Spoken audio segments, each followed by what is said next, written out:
ನಮಸ್ತೆ, welcome to growth partners. ಈ ವಿಡಿಯೋದಲ್ಲಿ ನಾನು ಪರ್ಚೇಸ್ ಎಂಟ್ರಿ ಜೊತೆ GST ನ ಟ್ಯಾಲಿ ಪ್ರೈಮ್ ನಲ್ಲಿ ಯಾವ ರೀತಿ ರೆಕಾರ್ಡ್ ಮಾಡೋದು ಅಂತ ನಿಮಗೆ ತೋರಿಸ್ತಾ ಇದ್ದೀನಿ. ಮೊದಲನೇದಾಗಿ ನಾವು ಗೇಟ್ವೇ ಆಫ್ ಟ್ಯಾಲಿ ಸ್ಕ್ರೀನ್ ನಲ್ಲಿ ಇದ್ದೀವಿ.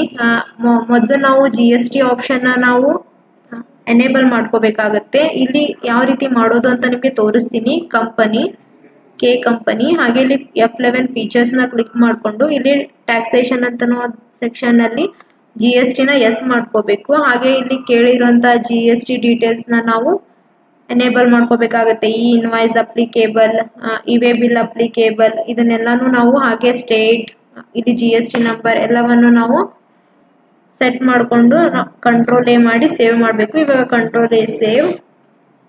ಇವಾಗ ನಾವು ಗೇಟ್ವೇ ಆಫ್ ಟ್ಯಾಲಿ ಇದ್ದೀವಿ ಅಲ್ವಾ, ಈ ಸ್ಕ್ರೀನ್ ನಲ್ಲಿ ನಾವು ವೋಚರ್ಸ್ ಅಂತ ಇದೆ, ಇಲ್ಲಿ ವೋಚರ್ಸ್ ನಲ್ಲಿ ಕ್ಲಿಕ್ ಮಾಡಿಕೊಂಡು ಇವಾಗ ನಮ್ಗೆ F9 ಪರ್ಚೇಸ್ ಅಂದ್ರೆ ಪರ್ಚೇಸ್ ನ ಶಾರ್ಟ್ ಕಟ್ ಗೆ F9 ನ ಕ್ಲಿಕ್ ಮಾಡ್ಕೋಬೇಕು. ಇವಾಗ ನಮ್ಗೆ ಪರ್ಚೇಸ್ ವೋಚರ್ ಓಪನ್ ಆಯ್ತು. ಇವಾಗ ಸಪ್ಲೈಯರ್ ಇನ್ವಾಯ್ಸ್ ನಂಬರ್ ಕೇಳ್ತಾ ಇದೆ. ಇವಾಗ ಇನ್ವಾಯ್ಸ್ ನಂಬರ್ ಹಾಕೊಂಡು ಡೇಟ್ ಹಾಕೊಂಡು ಇವಾಗ ಪಾರ್ಟಿ ನೇಮ್ ಕೇಳ್ತಾ ಇದೆ. ಇವಾಗ ಒಂದು ಪಾರ್ಟಿ ಸೆಲೆಕ್ಟ್ ಮಾಡ್ಕೋಬೇಕು. ನಾನು ಸಪ್ಲೈಯರ್ A ಅಂತ ಸೆಲೆಕ್ಟ್ ಮಾಡ್ಕೋತಾ ಇದ್ದೀನಿ.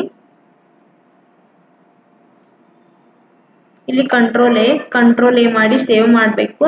ಇವಾಗ ಪರ್ಚೇಸ್ ಲೆಜರ್ ಕೇಳ್ತಾ ಇದೆ. ನಾನು ಕ್ರಿಯೇಟ್ ಮಾಡ್ಕೊಂಡಿಲ್ಲ, ಸೊ ಇಲ್ಲಿ ಕ್ರಿಯೇಟ್ ಅಂತ ಆಪ್ಷನ್ ಇಂದ ನಾನು ಕ್ರಿಯೇಟ್ ಮಾಡ್ಕೋತಾ ಇದ್ದೀನಿ. Under purchase account control A save. ಇಲ್ಲಿ ಐಟಮ್ 1 ಅಂತ ಸೆಲೆಕ್ಟ್ ಮಾಡಿಕೊಂಡು ಕ್ವಾಂಟಿಟಿ 20 ತಗೋತೀನಿ ನಾನು,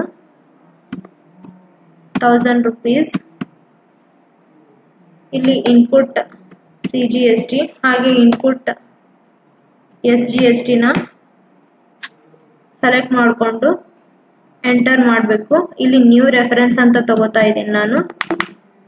ಇಲ್ಲಿ ಎಂಟರ್ ಮಾಡಿದ್ರೆ ಎಕ್ಸೆಪ್ಟ್ ಎಸ್ ಅಂತ ಕೊಡಬೇಕು. ಇದು ಈ ವಿಡಿಯೋದಲ್ಲಿ ನಾನು ನಿಮಗೆ ಪರ್ಚೇಸ್ ಎಂಟ್ರಿ ಜೊತೆ GST ನ ಯಾವ ರೀತಿ ರೆಕಾರ್ಡ್ ಮಾಡೋದು ಟ್ಯಾಲಿ ಪ್ರೈಮ್ ನಲ್ಲಿ ಅಂತ ತೋರಿಸಿದ್ದೀನಿ. ನಿಮಗೆ ಇದರಲ್ಲಿ ಏನಾದರೂ ಡೌಟ್ಸ್ ಇದ್ರೆ ಡಿಸ್ಕ್ರಿಪ್ಷನ್ ನಲ್ಲಿ ನಮ್ಮ ಆಫೀಸ್ ನಂಬರ್ ಇದೆ, ಕಾಂಟ್ಯಾಕ್ಟ್ ಮಾಡಿ. Thank you.